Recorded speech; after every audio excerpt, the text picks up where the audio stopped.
గురూజీ 72 గంటల్లోనే ఫోన్లోని అద్భుతమైన జ్యోతిష్య పరిష్కారం చూపిస్తారు. నమ్మండి, నమ్మకపోండి, ఇది నిజం. శ్మశాన కాళి రుద్ర చౌడీదేవి ఆరాధకులు నంబర్ 1 వశీకరణ స్పెషలిస్ట్. గురూజీ మనిషి పుట్టుక నుండి చనిపోయే వరకు వచ్చే అన్ని క్లిష్టమైన సమస్యలకు పరిష్కారం ఇక్కడ లభిస్తుంది. విద్య, ఉద్యోగం, వ్యవహారం, స్త్రీ ప్రేమ, పెళ్లి, సంతానం, స్త్రీ పురుష వశీకరణం, భూవశం, భార్యాభర్తల కలహాలు, కోర్టు సమస్యలు, విడాకుల సమస్యలు, చేతబడి, అప్పుల బాధ, ఇంకా మీకు ఎలాంటి సమస్యలు ఉన్నా 72 గంటల్లోనే శాశ్వత పరిష్కారం చేయబడును. నమస్తే. శ్రీ మాత్రే నమః. శ్రీ గురుభ్యో నమః. శ్రీ వాగ్దేవ్యై నమః.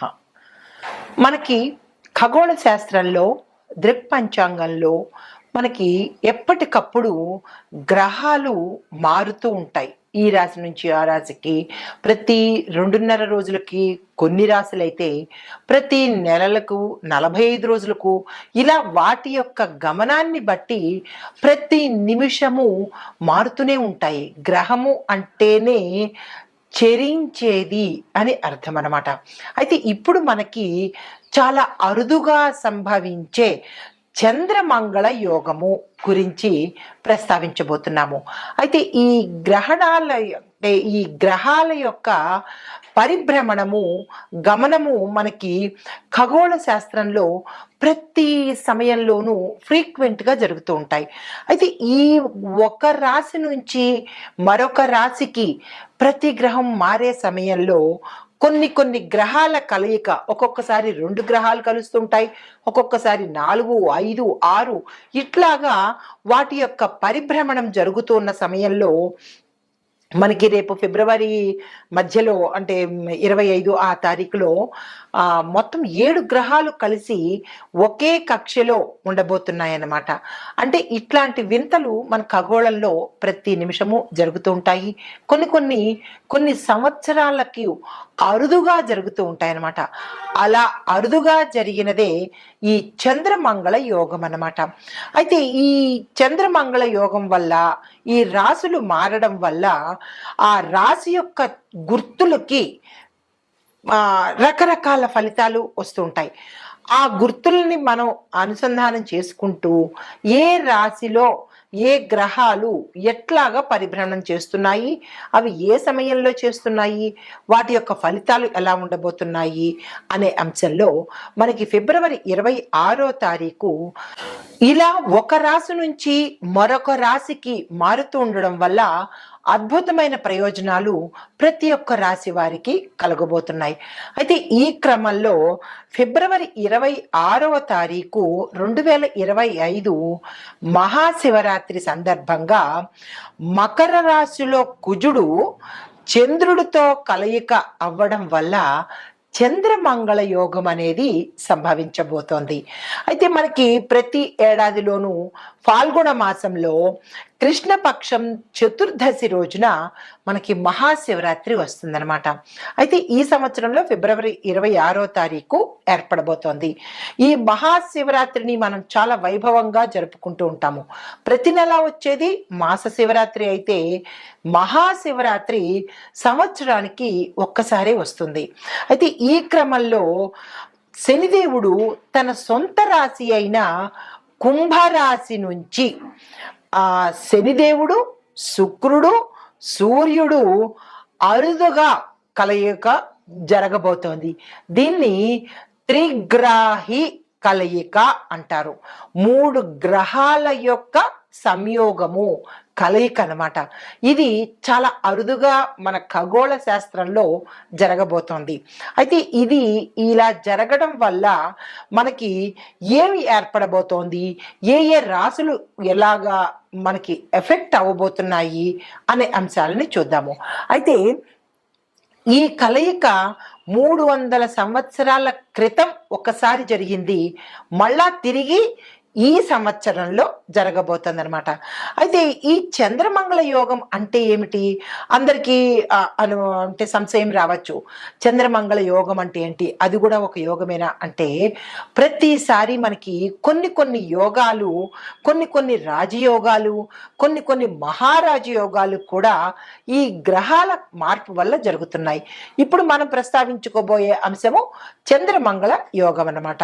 అయితే ఈ చంద్రుడు మంగళుడు కలిసి ఒకే రాశిలో ఉంటూ పరస్పర దృష్టి, అంటే ఇద్దరు ఇలా ఎదురు బదురు చూసుకునే దృష్టి కలవడం అనేది చాలా అపురూపమైన సంయోగము. ఆ సంయోగమే మనకి ఇప్పుడు కలగబోతోందనమాట. అయితే దీనివల్ల మనకి ఏమిటి జరుగుతోంది?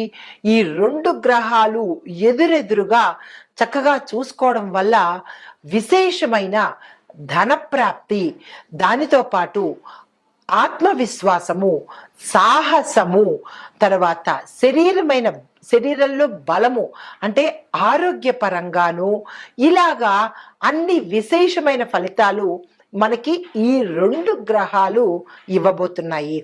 అయితే ఇది గోచార రీత్యా, దృక్పంచాంగం రీత్యా, ఖగోళ శాస్త్ర రీత్యా జరగబోయే ఫలితాలు మేషాది ద్వాదశ రాశుల వారికి.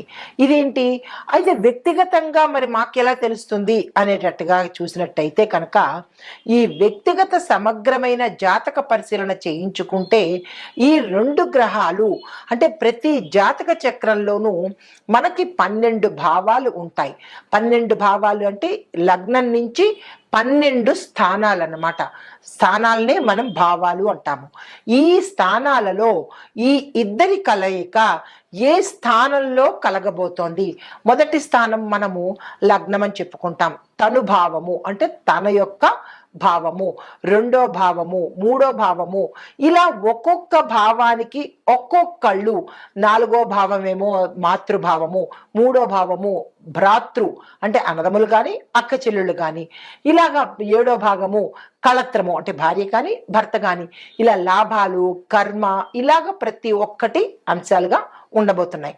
అయితే ఈ వీరిద్దరి కలయిక మీ యొక్క జాతకంలో ఎక్కడ కలుస్తోంది, ఎలాంటి ఫలితాలు వస్తున్నాయి అనేది మీరు వ్యక్తిగతంగా తెలుసుకున్నట్టయితే కనుక మీకు తెలిసిపోతుంది. అయితే ఇప్పుడు ఈ చంద్రమంగళ యోగం వల్ల మేషాది ద్వాదశ రాశుల వారికి సమగ్రంగా ఎలా ఉండబోతోంది అంటే, ఫిబ్రవరి 26 నుంచి ఈ జాతకాలు ఎలా ఉండబోతున్నాయి అనే అంశంలో ముందుగా చంద్రమంగళుడు కలిసి ఉండడం వల్ల మనకి స్పష్టమైన ఆలోచనలు, ధైర్యము, బలము, ఆరోగ్యము, తరువాత ఇట్లాంటి ఆత్మవిశ్వాసము, ఆకస్మిక ధనప్రాప్తి, యోచనా శక్తి, ధారణ శక్తి, ఇట్లా ఒకటేంటి అన్ని శుభ ఫలితాలను వీరిద్దరూ ఇవ్వబోతున్నారు. అయితే ముందుగా మనము మేషరాశి వారిలో కనుక చూసినట్టయితే, ఈ ఒక్కొక్క రాశిలో అన్ని రంగాల వాళ్ళు ఉంటారు కదా. విద్యార్థులు, రాజకీయ నాయకులు, చిత్ర పరిశ్రమలో ఉన్న వాళ్ళు, వ్యాపారులు, వ్యవసాయదారులు, ఇలా ఒక్కొక్క రంగంలో ఉన్న వారికి ఎలాంటి ఫలితాలు ఉంటున్నాయి, ఆ రంగంలో అప్పటికప్పుడు నేను మీకు రెమెడీలు చెప్పేస్తాను. ఉదాహరణకు విద్యార్థులు ఉన్నారు, విద్యార్థులకు ఈ చంద్రమంగళ యోగం ఎలా కలిసి వస్తుంది, అప్పటికప్పుడు రెమెడీస్ ఏం చేసుకోవాలి అనే అంశాన్ని చాలా విపులీకరంగా, స్పష్టంగా నేను మీకు ఇప్పుడు చెప్పబోతున్నాను. ముందుగా మేషరాశిలో ఉన్న వారికి చంద్రుడు, ఈ మంగళుడు మీ రాశిలోనే ఉన్నాడనమాట. దానివల్ల ఈ చంద్రమంగళ యోగం వల్ల మేషాది ద్వాదశ రాశుల వారికి ఎలా ఉండబోతోంది అనే అంశంలో ఒక్కొక్క రంగం వారికి అప్పటికప్పుడు చెప్పి, దాంతో పాటుగా రెమెడీస్ కూడా చెప్తున్నాను, జాగ్రత్తగా పరిశీలన చేసుకోండి. తదుపరి రాశి కన్య రాశి. ఈ కన్య రాశిలో ఉండే వారికి చంద్రమంగళ యోగం వల్ల ఎలాంటి ఫలితాలు ఉంటున్నాయి అనే అంశంలో ఉద్యోగస్తులకు పెద్ద స్థాయిలో మీకు మార్పులు సంభవిస్తాయి, ప్రమోషన్స్ వస్తాయి, శుభవార్తలు వింటారు. అన్ని రకాలుగా మీకు అనుకూలమైన సమయము. దీంతో పాటుగా కొంతమందికి కొత్త కొత్త అవకాశాలు వచ్చే అవకాశం కనబడుతోంది. కఠినమైన పనుల ద్వారా మీరు అభివృద్ధిని సాధిస్తారు. అంటే మీరు డెవలప్ అవ్వాలంటే కొంత హార్డ్ వర్క్ అనేది తప్పనిసరి, కానీ ఒత్తిడి మాత్రం చాలా ఎక్కువగా ఉంటుంది. స్ట్రెస్ మేనేజ్మెంట్ చేయడం అనే స్కిల్ని మీరు తప్పనిసరిగా నేర్చుకోవాలి. అయితే మీకు చెప్పదగిన పరిహారం ఏంటంటే, ప్రతి సోమవారం నాడు శివుడికి సంబంధించిన ఏ స్తోత్రాన్నైనా సరే తప్పనిసరిగా నోటికి వస్తే పారాయణ చేయండి. లేదు అంటే కనుక ఒకసారి వినడే ప్రయత్నమైనా తప్పనిసరిగా చేసుకోండి. తర్వాత వ్యాపారస్తులకు చూసినట్టయితే వ్యాపారంలో కొంత మందకొడితనాన్ని మీరు ఎదుర్కొంటారు. స్లోగా నడవడము, నష్టాలు రావడము, కొంతమంది మూసేసే ప్రయత్నాలు చేసుకోవడము, ఇట్లాంటి చిన్న చిన్న డిస్టర్బెన్సెస్ వ్యాపారస్తులకు కనబడుతోంది. అయితే కొంతమందికి ఏంటంటే ఆర్థికంగా అంటే డబ్బు పరంగా స్థిరత్వం లేదు. అనవసరమైన ఖర్చులు పెరగడము, ఏదేదో చేయాలనుకోవడము, ఏదేదో చేసేయడము, ఒక రకమైన గందరగోళ పరిస్థితి ఈసారి కనపడుతోంది.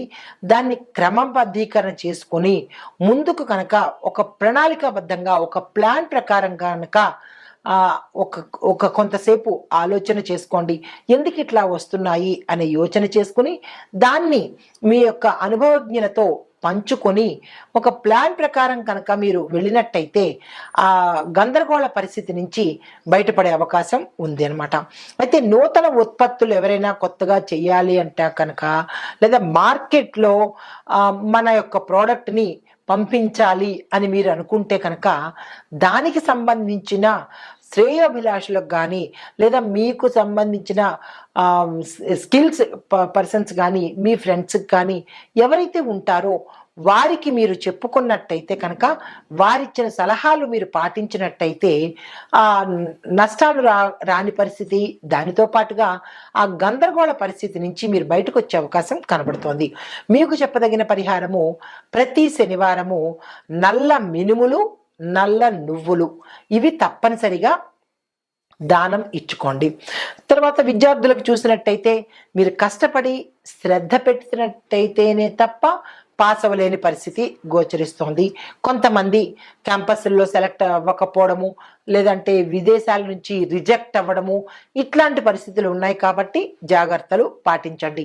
ఇతర వ్యాపకాలు అంటే రీల్స్ చేయడానికి కానీ, లేదంటే ఫ్రెండ్స్తో చిట్చాట్ చేయడానికి కానీ, అనవసరమైన వ్యాపకాలన్నీ తగ్గించేస్తేనే మీ కెరియర్ బాగుపడే అవకాశం ఉంది. పోటీ పరీక్షలకు ఇది అనుకూలమైన సమయము.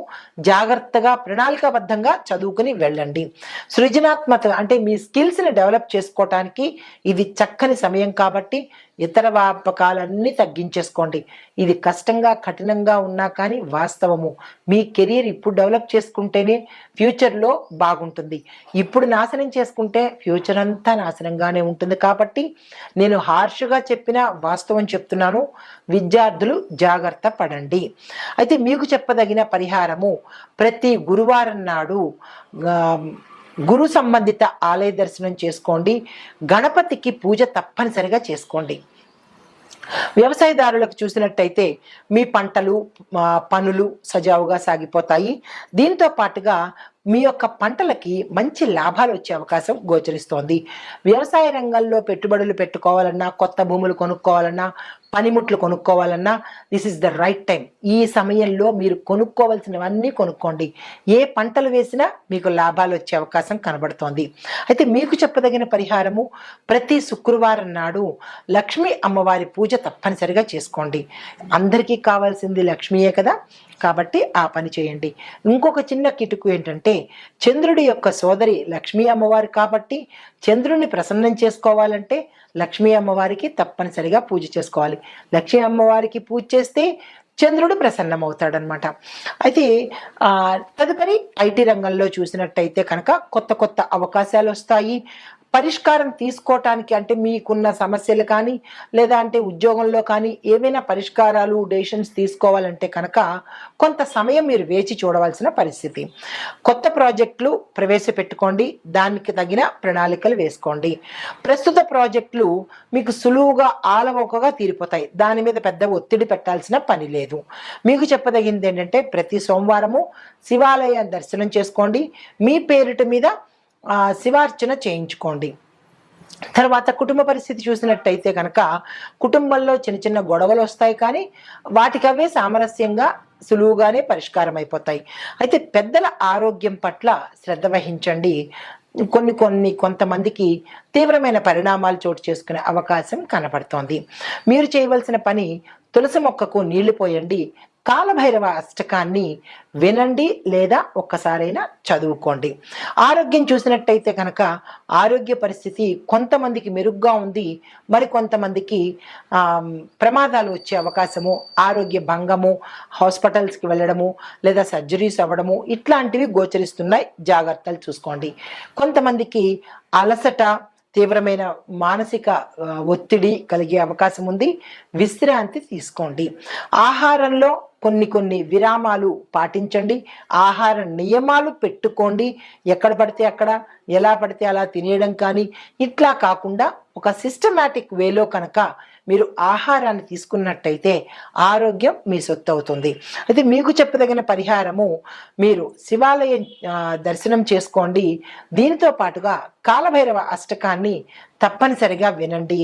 దీనితో పాటు మరొక విషయం ఏంటంటే ఆరోగ్యపరంగా ధన్వంతరిని తప్పనిసరిగా పూజ చేసుకోండి. ఆ స్వామివారి మంత్రాన్ని నిరంతరం పఠించుకోండి, నోటితోని లేదా వినడం కానీ ఏదైనా ఒకటి పాటించండి.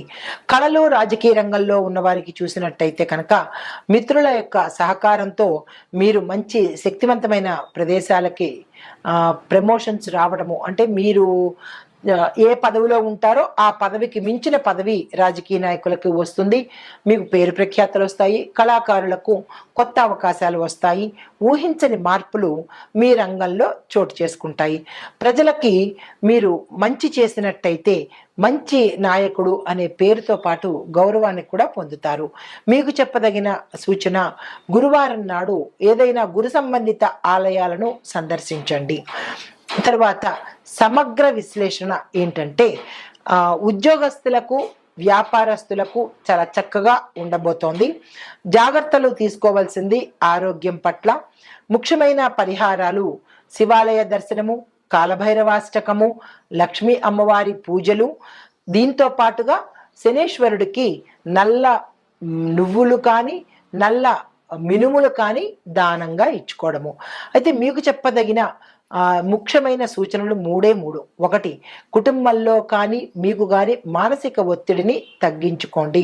రెండోది, ఆరోగ్యం పట్ల జాగ్రత్తలు, ఆహారం పట్ల కూడా ఒక నియమబద్ధతను పెట్టుకోండి. మూడోది, మీరు ఏ రంగంలో పనిచేసినా ఒక సిస్టమాటిక్ వేలో, పంక్చువాలిటీ వేలో డెడికేటెడ్గా, ఆనెస్ట్గా వర్క్ చేయడం అనేది మీరు అలవాటు చేసుకోవాలి. ఇది ఈ రాశి వారికి చెప్పదగిన అన్ని రకాల విశేషాలు.